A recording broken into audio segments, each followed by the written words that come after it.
এটার আমি বড়া বানাবো এখন।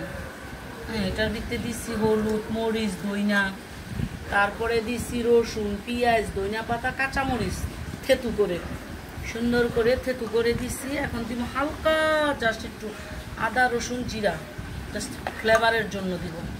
তারপরে দিব এটা একটু সরষের তেল দিয়ে এটাকে ম্যারিনেট করে নিব। আমি আবার একসাথেই খাই, ধইনা, হলুদ, মরিচ একসাথে এই যে ভাঙ্গায়া আমি এক করে নিয়ে তারপরে এটাকে আমি সুন্দরভাবে ম্যারিনেট করব। এই যেভাবে করে অবশ্য রেসিপিটা আমি দিব আপনাদেরকে। এই দেখেন, ঠিক এইভাবে এরকম করে নিতে হবে মশলাটা। এখন আমি এটা আপুরা আপনারা চিনেন কিনা জানি না, এটা হলো দুধ কচুর পাতা, গ্রামে হয়। তো গ্রামের থেকে আমার বড় আপু আসছে, তো এটা আসলে আমরা বড় আপুরে বইলা দিই যে তুমি যদি আসো তাহলে দুধ কচুটা নিয়ে আসবা। এই যে ঠিক এইভাবে হ্যাঁ বড়াটাকে আমরা বানাবো। বানিয়ে তারপরে কি করব, এটাকে ভেজে নিব সরষের তেল দিয়ে।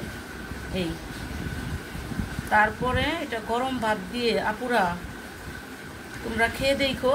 এই দেখো কি সুন্দর করে এটা নিয়েছি। এই যে এইভাবে নিতে হয়। এইভাবে আগে প্রথম জাস্ট ঠিক এইভাবে বিছায়া নিতে হয় মশলাটা। এই যে শুটকিটা কুসুম গরম পানি দিয়ে তারপরে সুন্দর করে ধুয়ে নিতে হয় এই শুটকিটাকে, কারণ এটার ভিতরে লবণ থাকে। ধুয়ে নিলে কি হয়, লবণটা লাগে না। যে যেমন ঝাল পছন্দ করে ঠিক তেমনভাবেই ঝাল খায়, তো আমরা একটু ঝালই পছন্দ করি। এই যে ঠিক এইভাবে সবগুলাই ঠিক এইভাবেই আমরা নিব।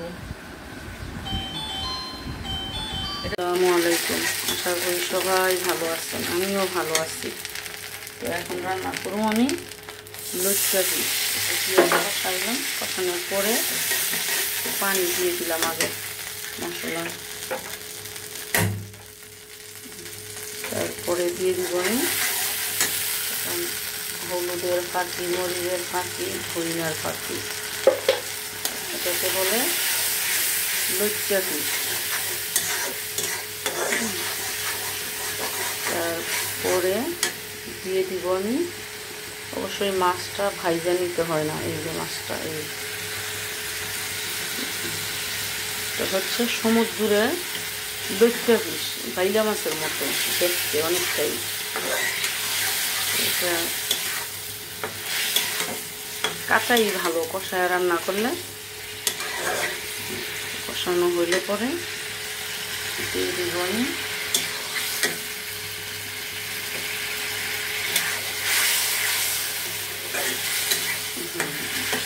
মশলাটার ভিতরে মাছটা ভালো মতো কষিয়ে নিলে, কাঁচা যে একটা কাঁচা মাছ রান্না করলে একটা গন্ধ আসে, সেই গন্ধটা আসে না। রেসিপিটা আমি দিব।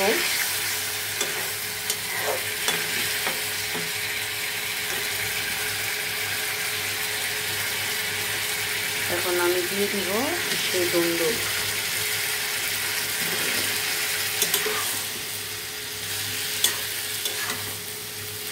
এই তরকারিটার ভিতরে মশলা কম যায়, মশলা বেশি দিতে হয় না।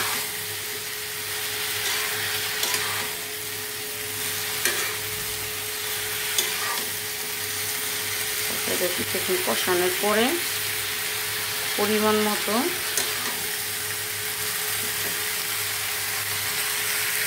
পানি অ্যাড করে দিব। এটার ভিতরে বেশি একটা পানি দিতে হয় না, এটার থেকে পানি উঠবে। এই যে মাছগুলো পুরো বাইলা মাছের মতো দেখতে, লইট্টা পিস। কে চিনেন এটা কমেন্ট করবেন আপনারা। আসসালামু আলাইকুম আপুরা। এই যে আমি বড়াটা যে কিছুক্ষণ আগে বানিয়ে রেখেছি, সেই বড়াটা এখন আমি এই যে ভেজে নিতেছি খুব সুন্দরভাবে। এই যে দেখেন বড়াটা, এই যে একটা বড় মানে গলে নাই, ভেঙে যায় নাই, খুব সুন্দর হয়েছে। এই যে অবশ্য রেসিপিটা আমি দিব আপনাদেরকে। ওকে, আল্লাহ হাফেজ।